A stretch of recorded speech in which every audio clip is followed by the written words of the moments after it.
You don't have to have superpowers to be a super friend. It's a simple concept, really. So simple that I'm not even sure how much I can say about it. I'm fairly confident that I've said at least once how being a good friend is about putting forth your best effort into a friendship. Most people would be surprised at how much good they're capable of doing if they don't give up. In this episode, Spike was drawing parallels between himself and the comic book character Humdrum when his assistance wasn't needed at the castle. It's entirely possible that this comes from somewhere a lot deeper for him. How often do bronies make comments about the main six going on adventures while Spike is left behind?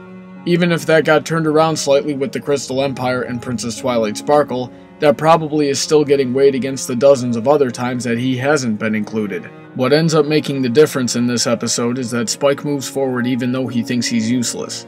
Through his efforts, he realizes that he is in fact not useless and remembers the times when his friends needed him the most and he was able to break away from his usual bumbling to come through for them.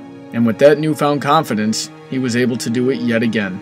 I've seen a lot of friendships end simply because one of them was in need of help and it was quote-unquote beyond the abilities of the other. Let's say, for example, you have a friend that's depressed and they might not pull through on their own. To what extent do you help them? Or do you not help them at all because you don't know how to deal with that? I've known many people to break ties with someone in that situation because they are quote-unquote not qualified to help. In my experience, more often than not, moral support for a depressed friend is well over half the battle. Going the extra mile to share their burden, being a listening ear, and doing everything you can to help their situation and pull them out of that mindset. You don't need qualifications for that. You don't need superpowers to be a super friend. You just need to choose to be strong enough for them. Of course, this is not the only example where this course of action can be helpful. As long as you adopt a mindset of persistent problem solving and have access to even a little bit of relevant resources, you and your friends or family can combine your powers and tackle almost any problem. And if you find yourself thinking that you're not good enough to help, just keep trying anyway. You are not like Humdrum. Even if it takes a while, even if it takes all your energy, just keep trying.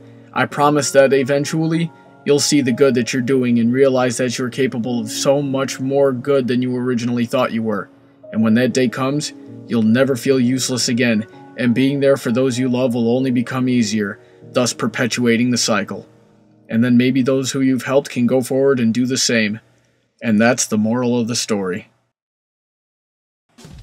If you have a topic you would like to hear discussed, or if you have an episode, fanfiction, product, or anything else you would like to hear reviewed, send me a YouTube message or leave a comment below. You can also drop comments, questions, topic suggestions, and review suggestions by liking Brony Debates on Facebook, following on Twitter, or sending an email to bronydebates@yahoo.com. Have a great day, and I look forward to hearing from all of you soon.